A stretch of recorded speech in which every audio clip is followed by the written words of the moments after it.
Hello, thank you very much for joining.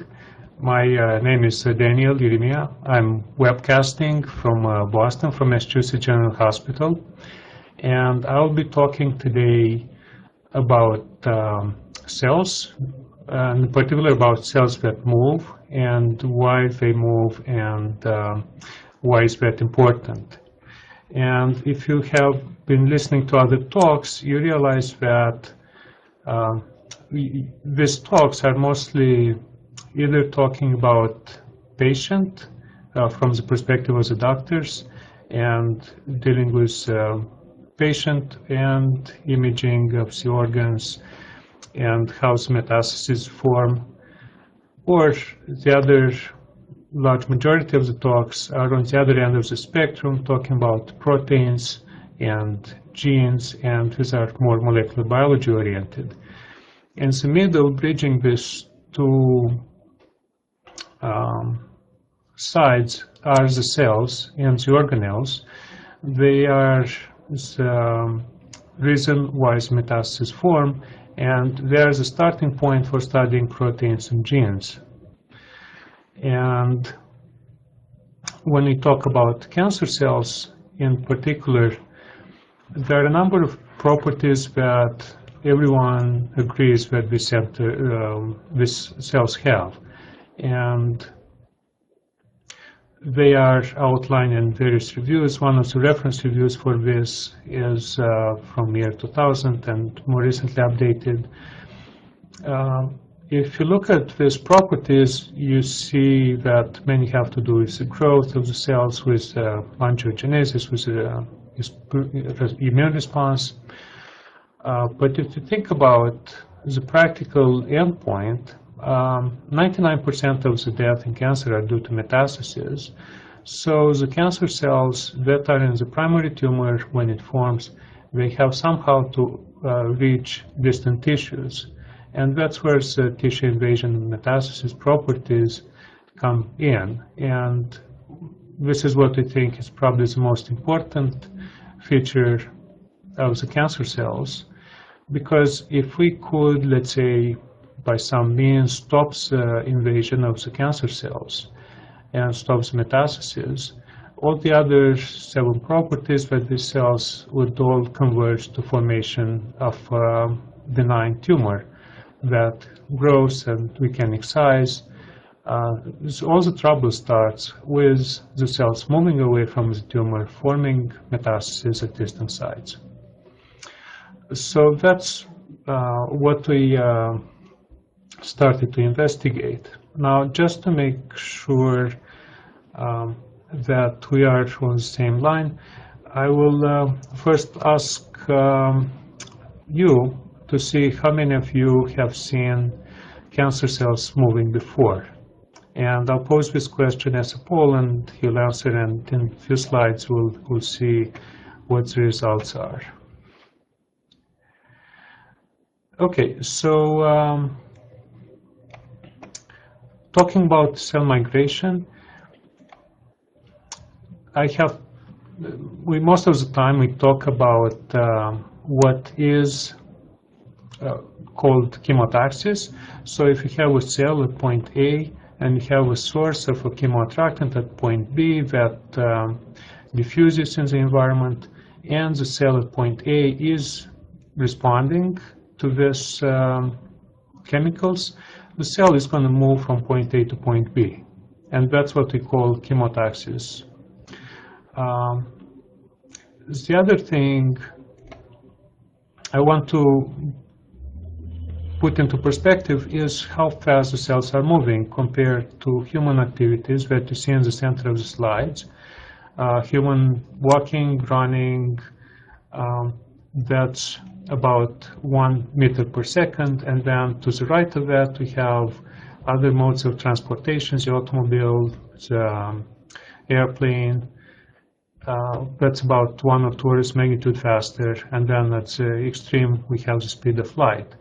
Now if you look at the left of what the human activities are, you see some measures of cells moving, hepatocytes and neurons, and the fastest of the cells in our body are neutrophils. They move about 10 to 50 microns a minute.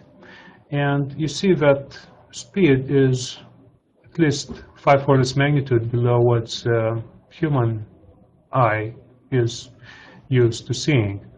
So throughout the presentation, I'll show you what we call time-lapse movies, where you take pictures of the cells every 10 minutes, and then we put these frames together in a movie that we run very quickly.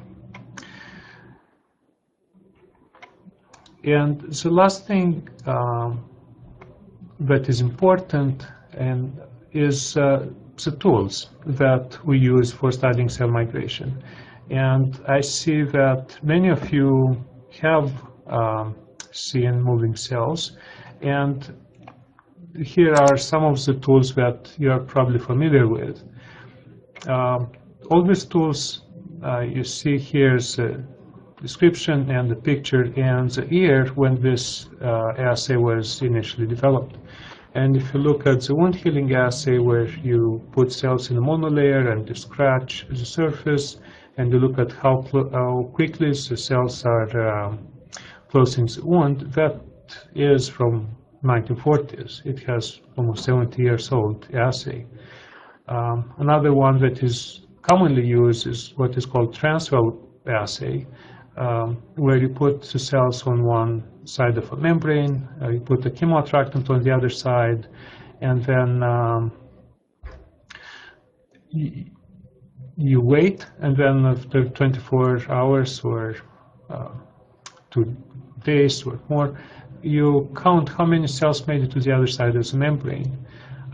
With this assay, you don't see the cells moving. You just count how many cells were on the other side of the membrane, so you don't know if the cells actually moved or if a few of cells moved and then they divided on the other side.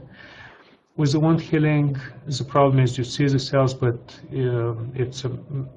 they're very crowded, so you cannot distinguish individual cells. There are 2 assays, the micropipette assay and the Zygmunt chamber assay, that give you this single cell resolution, but they are very low throughput.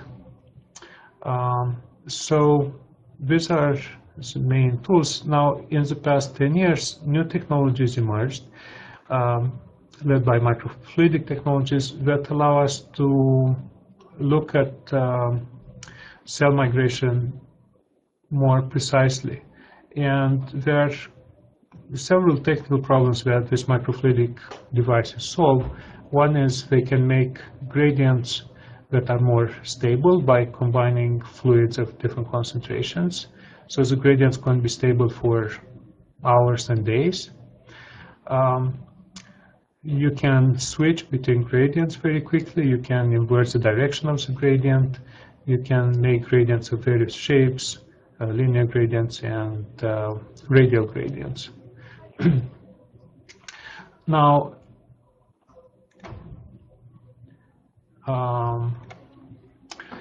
what all these assays have in common in the end, and what remains an issue with these assays, is that most of the time the cells move on flat surfaces.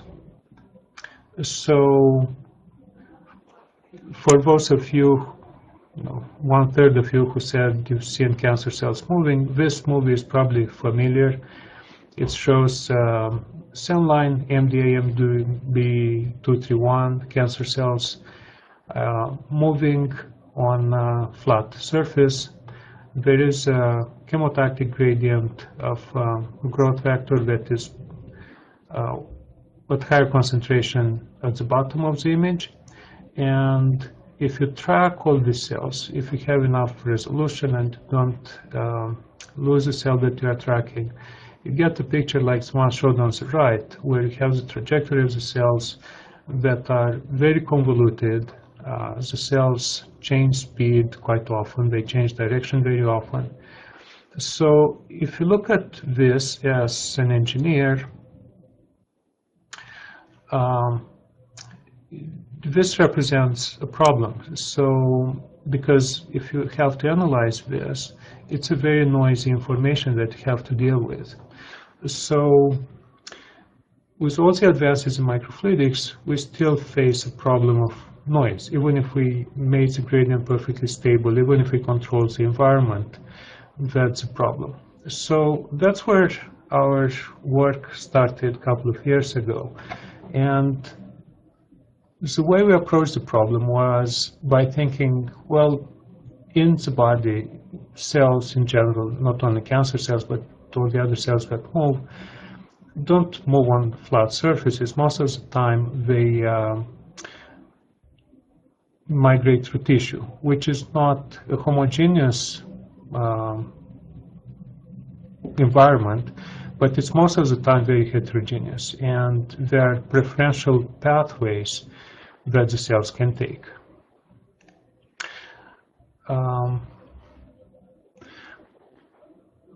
If you think about breast cancer invading, the first time the cells invade is along the lymphatics, and that's what doctors is one of the first questions doctors ask when they come into contact with a new patient with cancer is, did the cancer reach the lymph node? It's a very important piece of information, but the way the cells get to the lymph node is most of the time through the lymphatics, so a preferential tract. If you talk to pathologists, they will tell you that when they are looking for cancer cells invading from, let's say, pancreatic cancer, as you see on the right side image, they will look for these cancer cells along nerve fibers or along blood vessels, because that's a preferential path for pancreatic cancer cells to invade. And if you talk to people that do in vivo imaging, like you see in the middle bottom section of the figure, they know that when they implant cancerous cells in a model, they will see these cancer cells invading along collagen fibers. Okay, so with this information, with this knowledge, we said, well, can we put the microfluidic tools to work and provide us with a more heterogeneous environment? And this is a schematic of what we did. Instead of culturing cells in what is the standard cell culture dish, like is shown on the left, we included a microfluidic device in the Petri dish that makes a series of channels in between the device and the bottom of the Petri dish. You can see in the bottom image a top view of the device where the cells are sitting on one side. There are a series of channels next to those that are 10 by 10 microns, 600 micron long, collagen coated, and we image what happened every 10 minutes for 6 hours. And here in the next slide, I'm going to show you what we saw the first time when we ran this experiment. On the left, we had the cells. These are breast cancer cells, and images are taken every 10 minutes for about 6 hours. You see the cancer cells quickly entering the channels and migrating very persistently through the length of the channel until they come out. The fastest cell reaches the end in about 2 or 3 hours.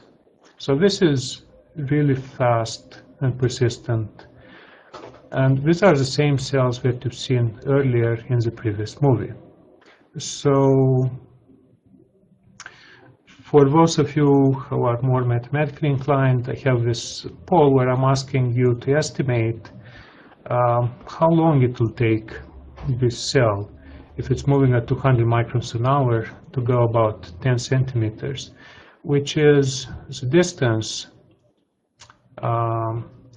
that is usually between, let's say, a breast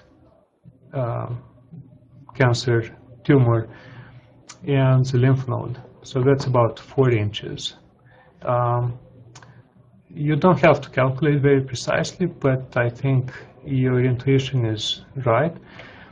These are very fast-moving cells. So if these cells were to leave a tumor and go through the lymphatics, they'll reach the lymph nodes pretty fast.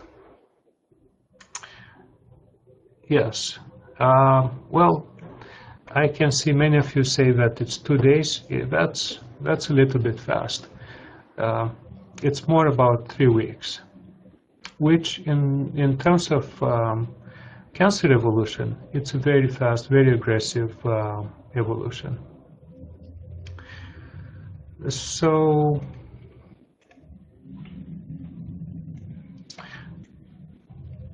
how is the device looking like? This is one schematic of this device. It's a cell culture dish that has a glass bottom. It's placed on top of a microscope, and the device itself looks very much like a donut. You see in the blue image on the top right, and it has a center hole where you put the cells, and then around that hole you see the shadow of the channels through which the cells are going to migrate. And then you can place these devices in 96 well plates and 24 well plates, and do several time movies at once. Okay, so yes, I see that there is a draw in the poll about how fast the cell moves between 2 days and 20 days. Yes, I told you that's a very aggressive tumor, about 20 days. And then 200 days, these are probably less aggressive tumors, but we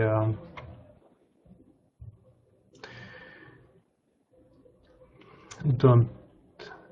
We'll get to this. We'll get back to this at the end of the presentation. Okay, so I'll make a short parenthesis now before moving forward about how we make these devices, because this is a unique technology that we have here at Massachusetts General.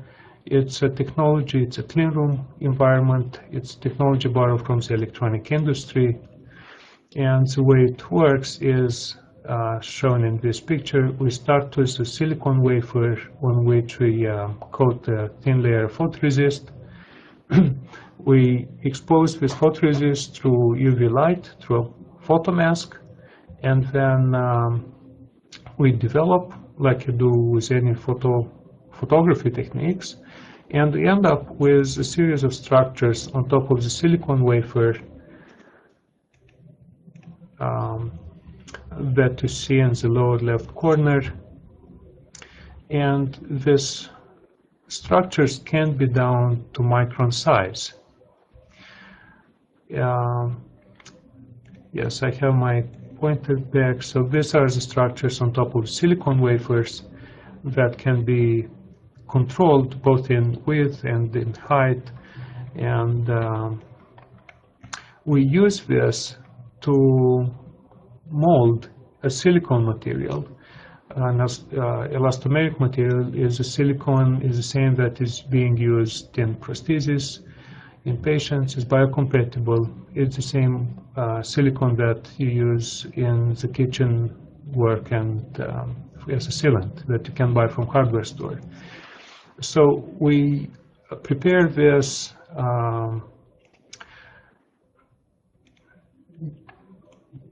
material from one oligomeric base and a cross-linker. We mix them two very well, and then we pour this material on top of the silicone wafer, and we bake it for, we cure it for a couple of hours. And at the end, what we have is a mold that has the features, is a copy, is a replica of the features that are on the silicone wafer. Next step is to place this wafer on a glass slide on the bottom glass of multi-well plate. And the way you do the bonding between this structure, this material that has microscale structures and the glass, is by playing a little trick using oxygen plasma. And what that does, it activates the hydroxyl groups on the silica and the silicon groups on the silicon, and then when the two surfaces are, so this is the activation, and then when the two surfaces are being put together, a covalent bond forms between the two materials. And that creates a very strong seal between the elastomeric material and the glass. So now going back to the experiments that we do with cells, are these observations of cells moving through channels relevant for what is happening in vivo?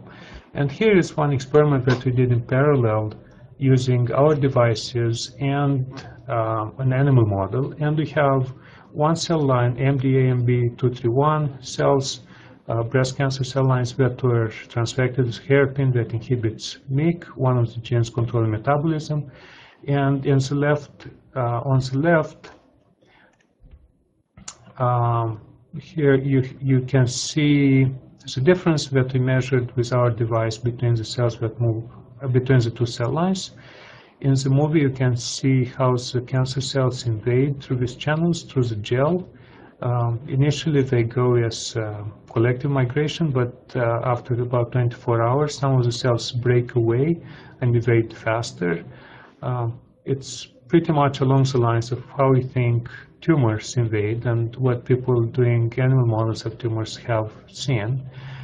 And then we have, as you can see on the right graph, we have the results from the animal model. We have the number of metastases that the two cell lines form, and the cell line that moves faster in our device generates more of the lung metastases in the animal model. So we have a measure of how relevant this assay could be for in vivo situations.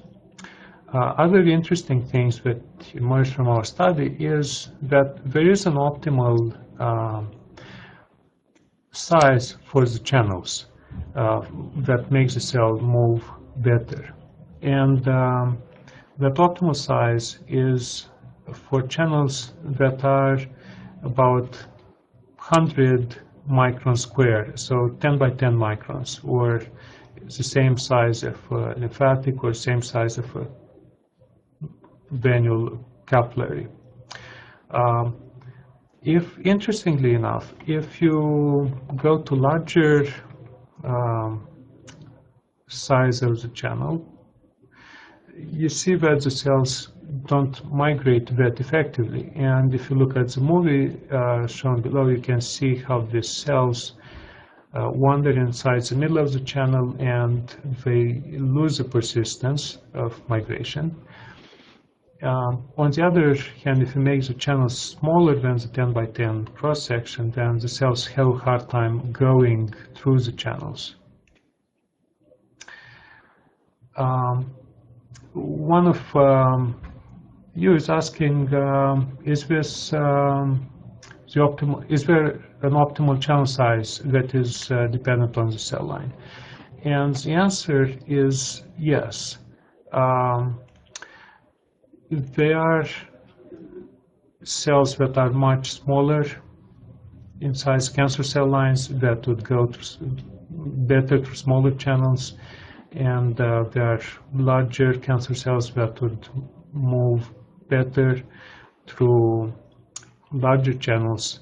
However, the difference is not that great. They are all in between 80 to 100 micron square cross-section. In the middle, you actually see a picture of results that we have from different cell lines. And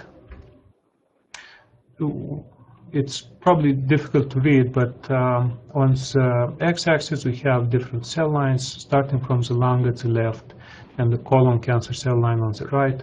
And on the y-axis we have the velocity that in microns per hour that these cells move, going from 0 to 200 microns per hour. And you see that different cell lines move with different average velocity, which is not surprising. You can see that the cell lines that are known to be more aggressive, like the lung cancer cell line, they are moving faster than the cell lines that are known to be less aggressive, like the colon cancer. And another thing that I want to point out is you notice how wide the distribution of values for velocity is in each population of cells. Even though these are clonal cell populations, so all the cells, the cell lines are supposed to be identical in terms, at least in terms of the genes that they have. There is a broad spectrum of velocities ranging orders of magnitude from about 20 to about 200 microns per hour. Okay. So another thing that I want to say is that this is definitely active migration. There is nothing pushing the cells through the channels. If we, as you see in the plot on the right, if we inhibit actin polymerization using cytokalasin, the cells stop completely, and within an hour after removing cytokalasin, the cells resume migration. So the question is, what makes the cells move through these channels? And as engineers, we focused on the global picture of how the environment helps these cells migrate persistently through channels. And for this, because we can design these channels and we can make them in any shape, we designed these devices that we thought would be more challenging for the migrating cells.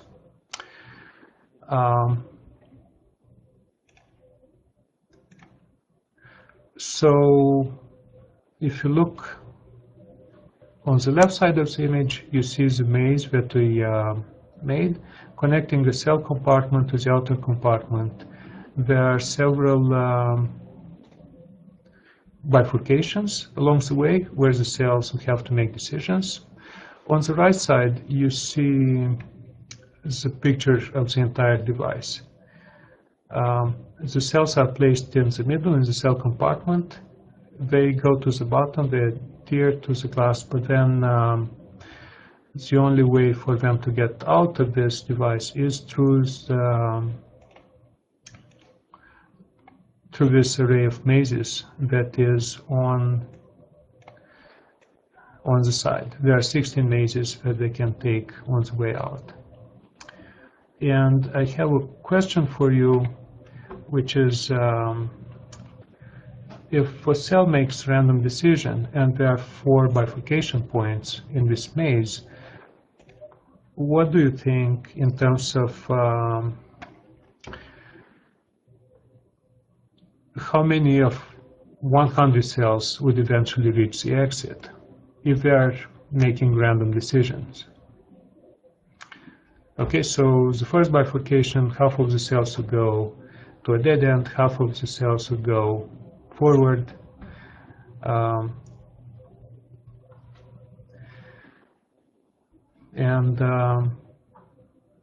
Let's see, I'm waiting for you, most of you, to respond, because next slide I'm going to show you what actually happens. So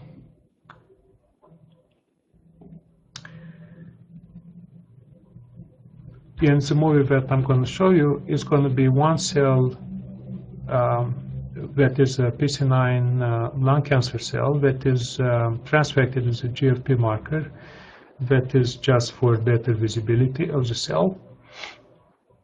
And you'll see it going through the maze in about 12 hours. Okay, now I see most of you responded that it's less than, okay, this change it's somewhere less than 50% of the cells are going to make it through. That's what most of you think. And it's actually split between those, let's say, less than 5 cells and less than 50 cells. Okay, so everyone pretty much agrees that there will be less than 50% of the cells going through the maze. Yes, so let's see what happens in the movie. The cell is entering from the bottom, and you see the time, and it makes it through with almost no mistake.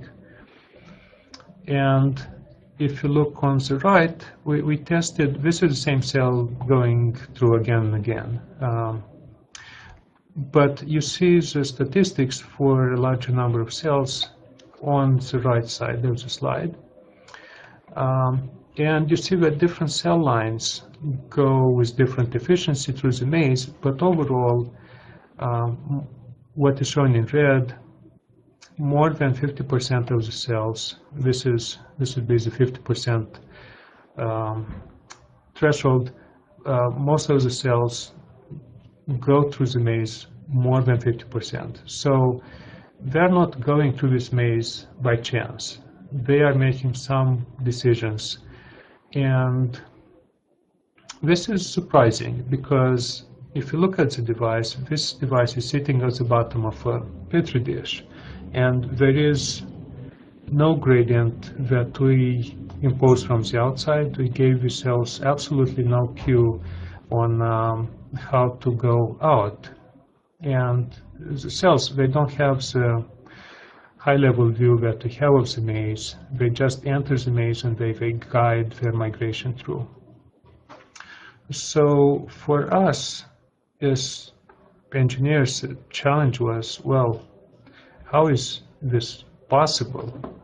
This is not magic. These are cells. These are cell lines. We should be able to figure out what is making the cells move. And just to make sure that what we do is meaningful, we tested human pancreatic cancer cells that we, with the help of a surgeon, we collected from a patient that had pancreatic cancer. And you can see here the cells going through the maze. There's one cell first, and then there's a second cell going through. These cells, it's a little bit harder to see because these are primary cells. They are not transfected with any fluorescent markers. They are not stained with any marker. So in thinking about the problem and how it works, it's a little bit difficult for you to see because the slide didn't come out very well, but we have, let's see, at time 0, we have the cells on the left side and in the cell compartment, and then we have media filling the channel. This is, put some lines, this is the top of the channel, and then we have the outer compartment. And the cells are sitting in the media. About an hour or later, when the cells start moving, the fact that they orient tells us that there must be some guidance, and the cells must have changed the environment in which they are in some way. And we thought that would be by cells consuming something out of the media and creating a gradient around them.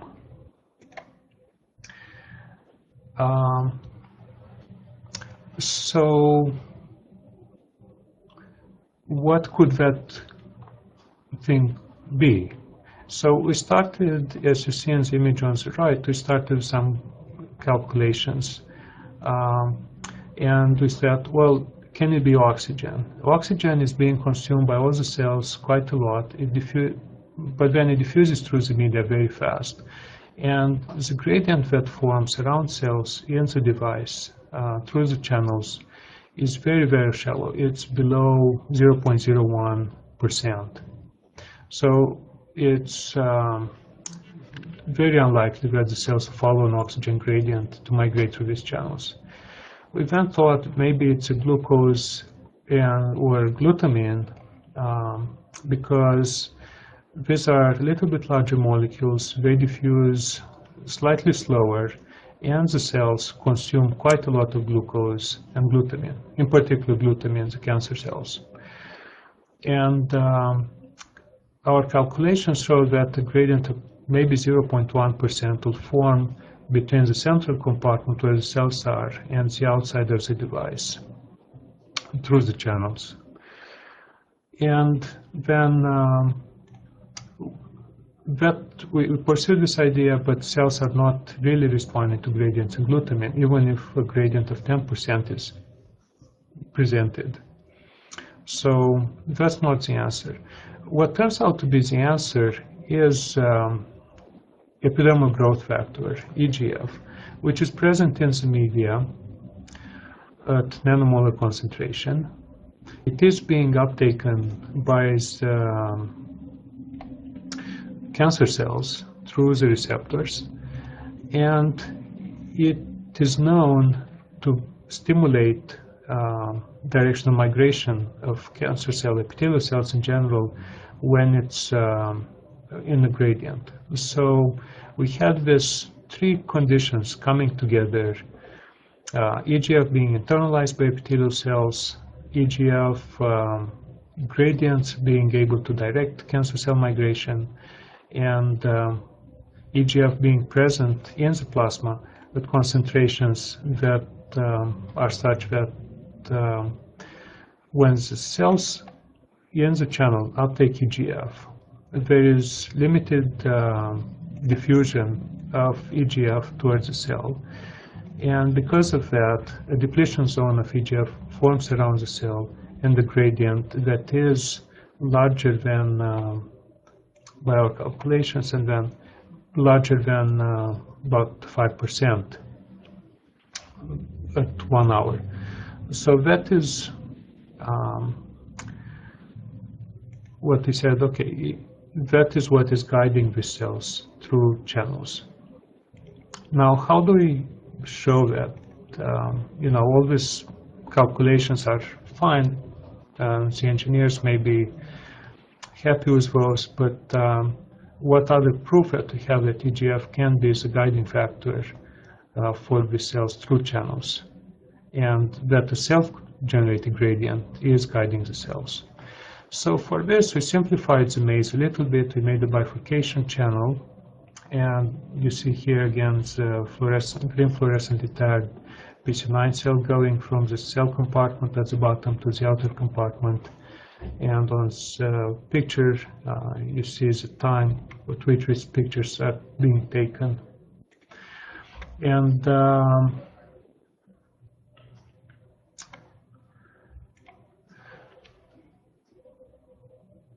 this is the same cell going on again and again. It's not that all the cells go through the same, following the same pattern, but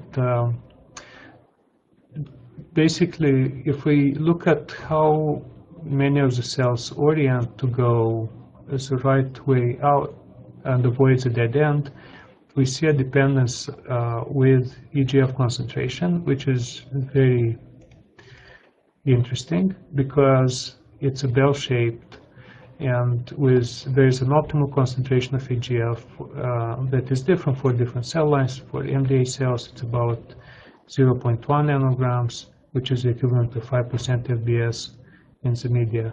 For PC9 cells, that is the maximum is about 1 nanogram per ml. But the fact that we have a bell-shaped curve tells us that EGF could be the factor orienting the cells. If you don't have EGF in the media, the cells cannot orient at all. And if you have too much EGF, then likely the gradient of EGF cannot form around the cell to guide the cells out. The speed of the cells, interestingly enough, doesn't change much. It's, as you see in the plots below, it's only the orientation that changes. And then we run some other experiments where we block this EGF signaling using specific inhibitor called Irisa.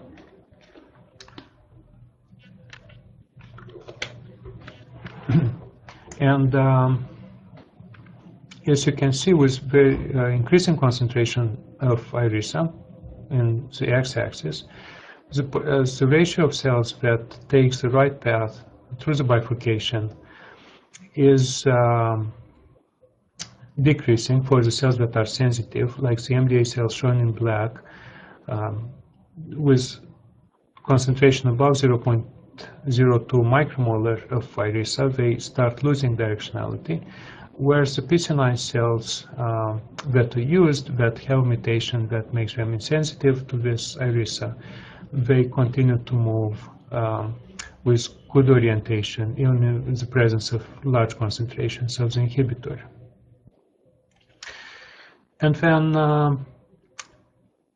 the most definite experiment that we did is one where we gave the cells entering channels a choice when going through the channel to go to a side chamber that has, as you can see here, that has a different concentration of EGF than the concentration that is in the outer compartment. And we gave these choices of different concentrations by also changing the length of the channels. And from the calculations of the gradient, you can see that the slope of the gradient when the cell is at the bifurcation is different towards the side chamber or towards the outer compartment. And it also depends on the concentration of the factor that is right at the bifurcation. What does that mean? Is that if we fill the entire device with the same media present everywhere, so the concentration in the side chamber, concentration out is the same, then so this is the case. When a cell reaches a bifurcation, showing with the orange dot, there should, if the cell is not altering the environment, it shouldn't make any difference if it goes to the left or to the right. The gradient to the left and to the right is going to be zero because there is no concentration difference between the bifurcation and the side chamber. However, if the cell is consuming something from the media, it is going to go towards the side chamber because it's a shorter route towards higher concentration.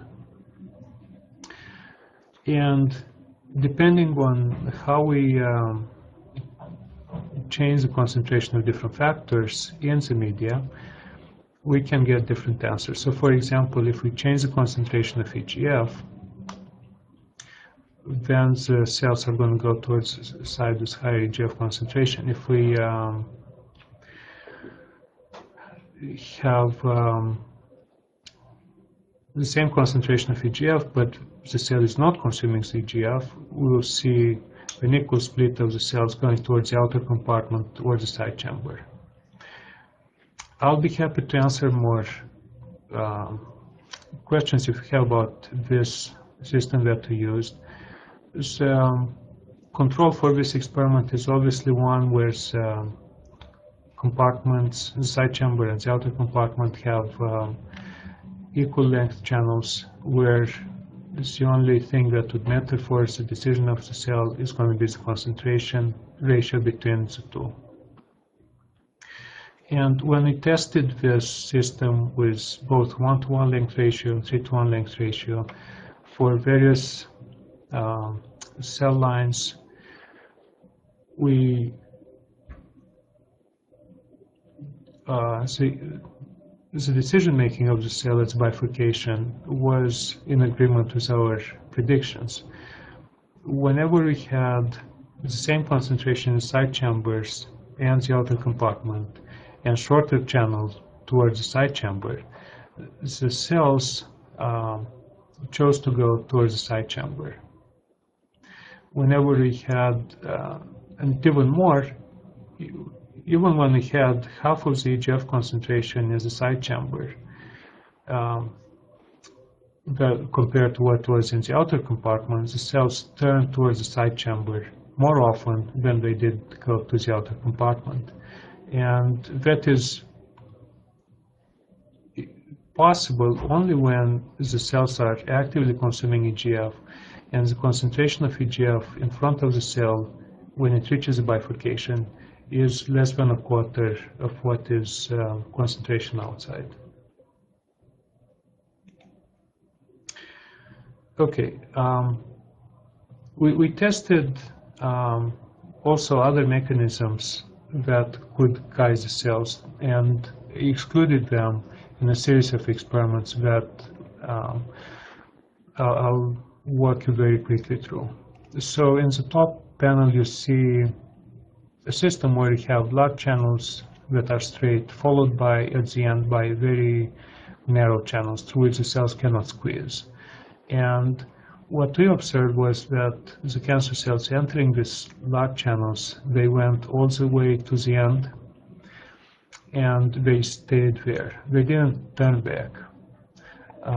They didn't turn back even when we had, as shown in the second picture, we made the channel, larger channel, in the form of a U shape. So presumably a cell could migrate through the channel, and then if it just follows a larger space, like mechanical guidance, it will turn back and go towards the cellular compartment. In reality, in experiments, what we observed is that most of the cells actually stop at the tip of the U, and they go back and forth for a very short distance, but they most of the time stay right there. We tested also conditions where the cells have the option of a shorter channel going back to a cell compartment versus a longer one to the outer compartment, and the cells turn and move towards the outer compartment most often. There is also mechanical guidance that we tested and the interaction between cells. In the lower panel you see that we did an experiment where we looked at how often a cell enters a channel in which another cell is already being present, and that shows that the cells avoid dead-end channels when each other cells are present. Okay, so with these tools we are very good at testing now the migration of cells, and we are looking for some extreme cells that move very fast or very slow. And for this we organized what we call the cell race. And if you are interested working with cells, if you know people working with cancer cells and interested in migration, have them register, and we'll be happy to include them into the race, and we'll give prizes for the best cells to win, but overall I think we'll learn quite a lot if we find some extreme cells that are very well oriented or don't orient at all.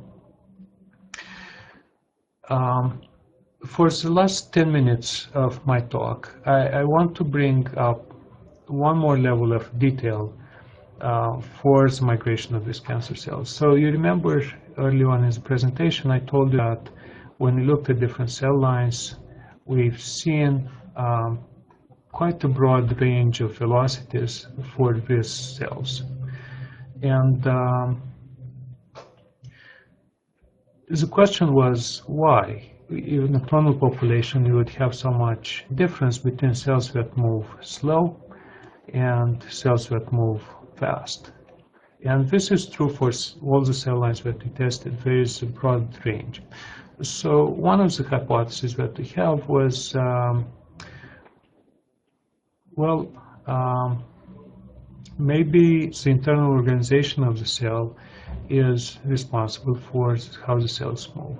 How the cell is organizing its inside, its organelles, the nucleus, mitochondria, the endoplasmic reticulum, and some cells do this organization better than others. It's something comparable to, okay, you have the, if you look at cars and you compare different cars, you may come up with the conclusion that cars that have rear wheel traction are faster than the cells with front wheel, forward drive. So we looked at mitochondria, and here's a movie that shows cells moving through the channels, and we stain the nucleus in blue and the mitochondria in red.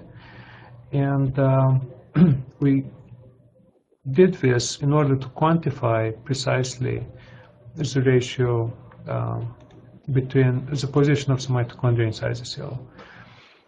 We looked at how much red is in front of the nucleus using this schematic shown here.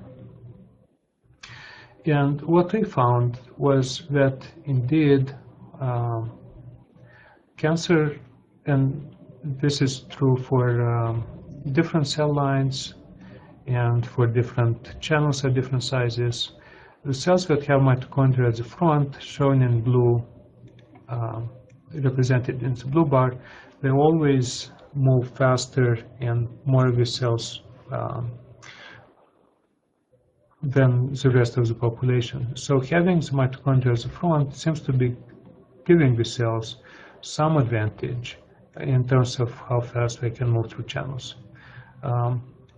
Here in this image you can see on the x-axis we have the localization index that we define, where 1 is a cell that has all the mitochondria at the front, 0.5 is where the cells have mitochondria equally distributed between front and back, and less than 0.5 cells that have more mitochondria at the back.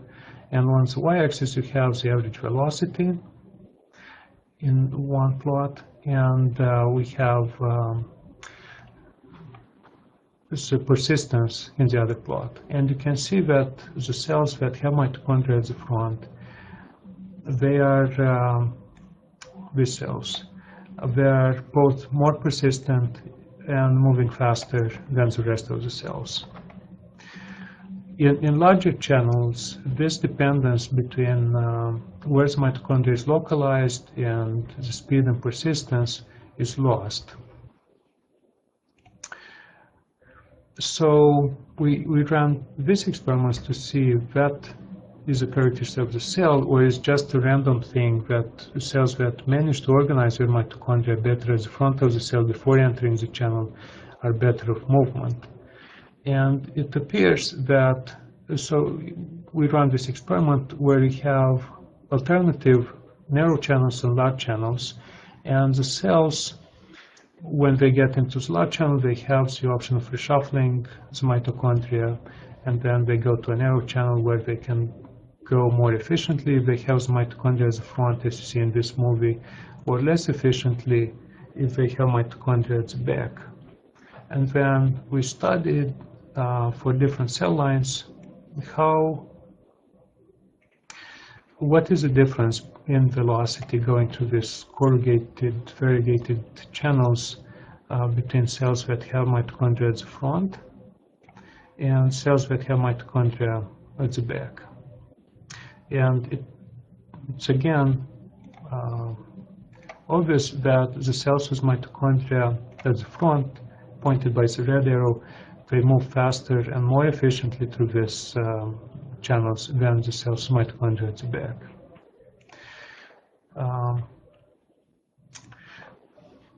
Is this something that is just a correlation between where mitochondria is localized, or is there a cause-effect relationship that we can establish? And for this, we relied on some techniques where we disrupt this transport of mitochondria inside the cell by changing the shape and size of the mitochondria. For mitochondria, when they are transported inside the cell, they have to be broken, divided into smaller mitochondria, and then they are transported to a location in the cell and reassembled into larger mitochondria that are more effective. If we interfere with this processes called fission and fusion, we can have cells that have smaller mitochondria, for example, by enhancing the fission of the mitochondria, or it can have, or by disrupting the fusion, or we can have cells with larger mitochondria by disrupting fission, like shown here for this mutant DRP1, or we can promote the fusion as shown at the bottom for a mutant OPA1. And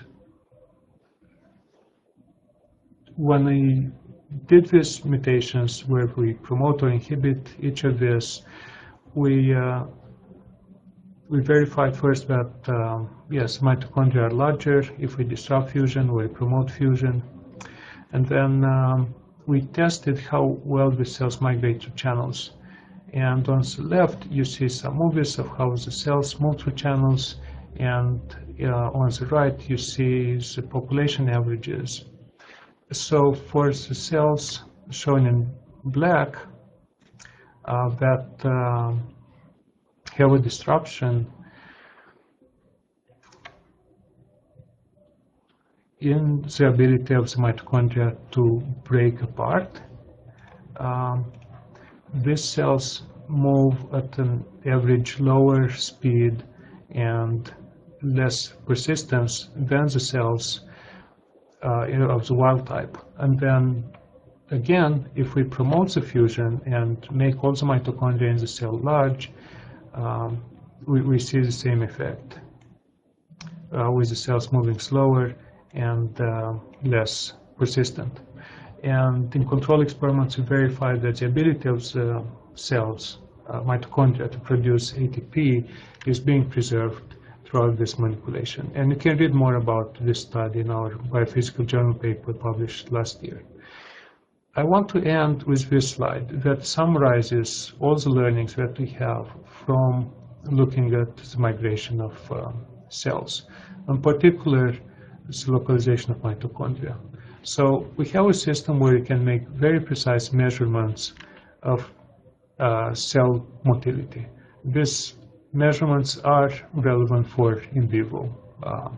And then we observe this wide heterogeneity in how the cells move.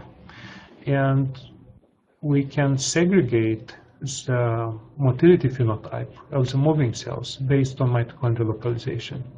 As shown in this picture in red, these are cells that move fast and persistent.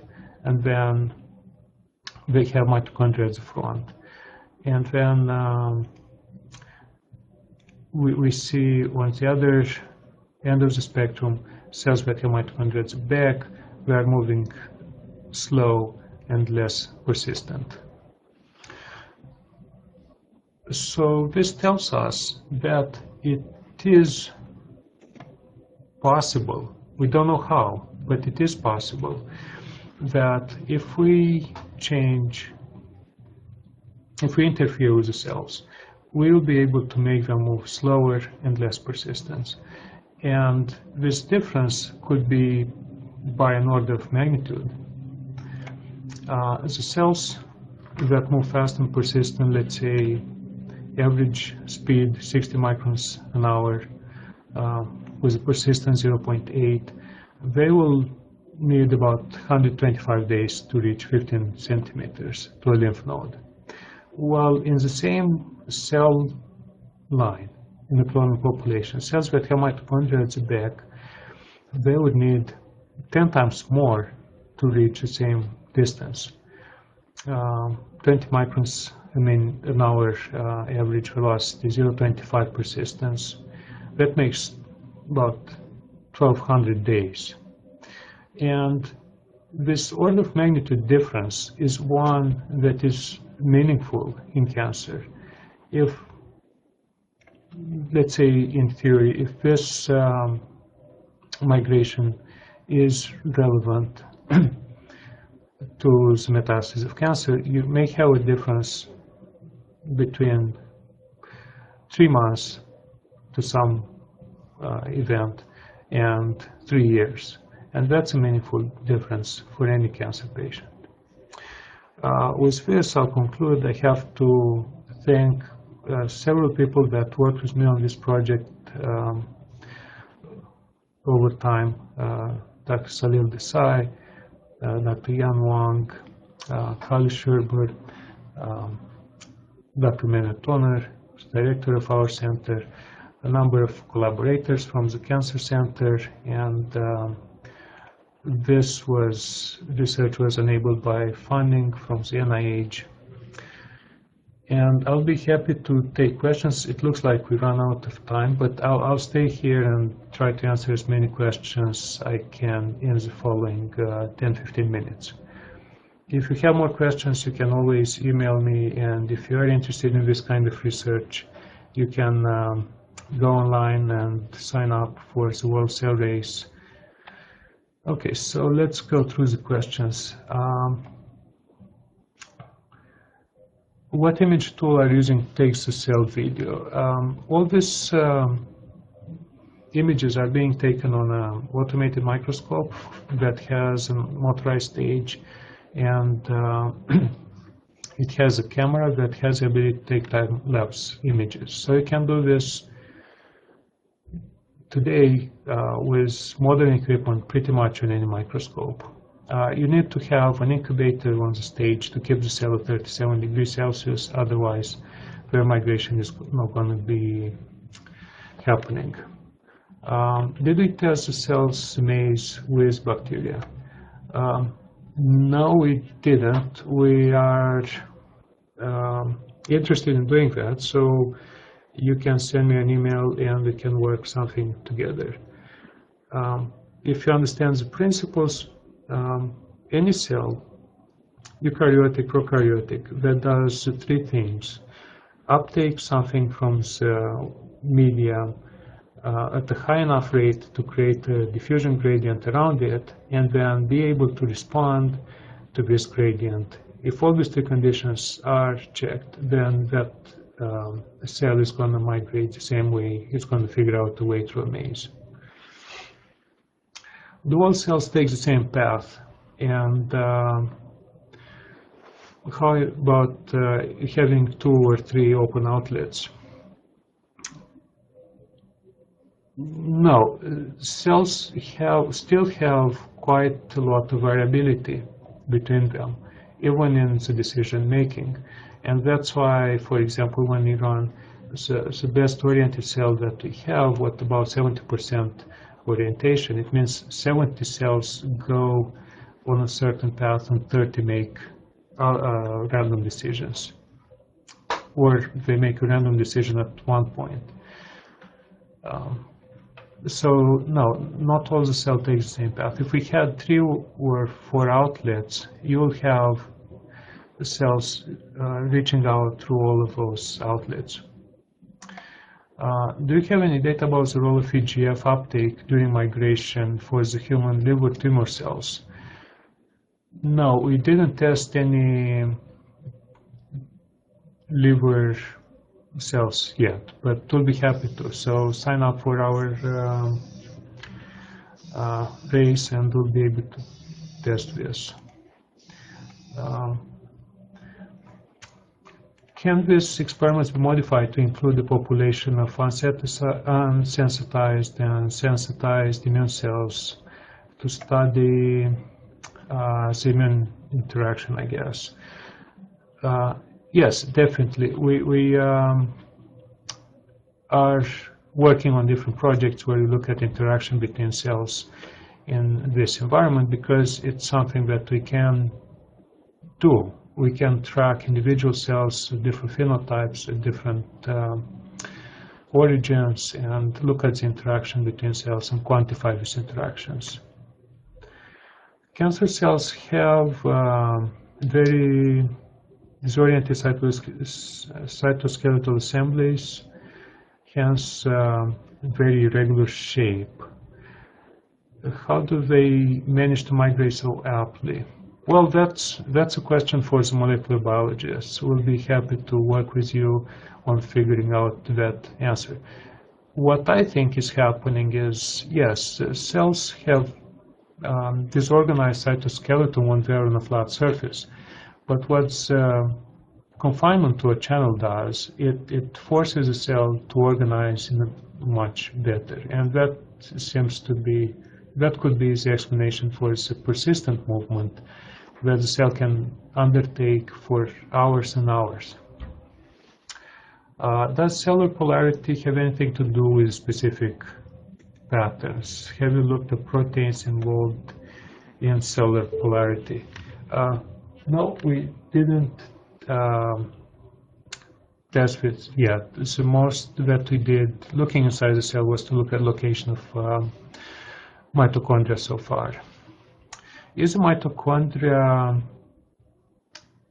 in the mitochondria, what is the abundance of proteins involved in cellular polarity? The relation between mitochondria and cellular polarity is one that is not that well studied. This knowledge is still emerging. There are many labs that are specialized in studying mitochondria and the location of mitochondria inside the cells. We are happy to collaborate with people interested in this sort of questions. Is motility synonymous with diffusion velocity? The answer is no for our assay. And the reason is that you have persistent migration.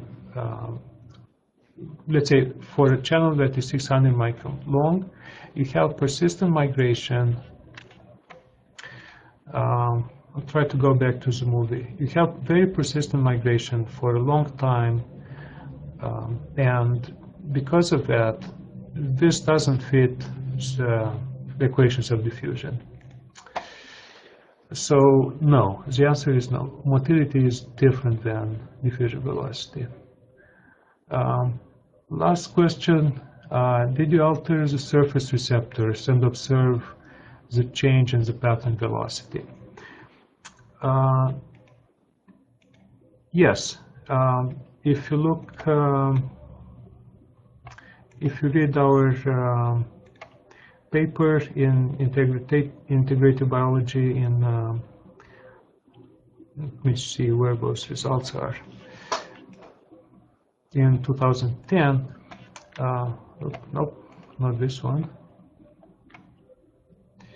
Here we go. Irisa is a drug that interferes with the signaling through the EGFR receptor. The other thing that we did is we changed the concentration of the ligand for the receptors, the EGF concentration in the media, and we observed differences. We didn't do anything more drastic or more creative than this. So I'll be happy to talk more with you. Okay, well, I think if there are no more questions, thank you very much for your attention, and I hope you'll look for our presentations again and tell your friends about our work. Thank you. Goodbye.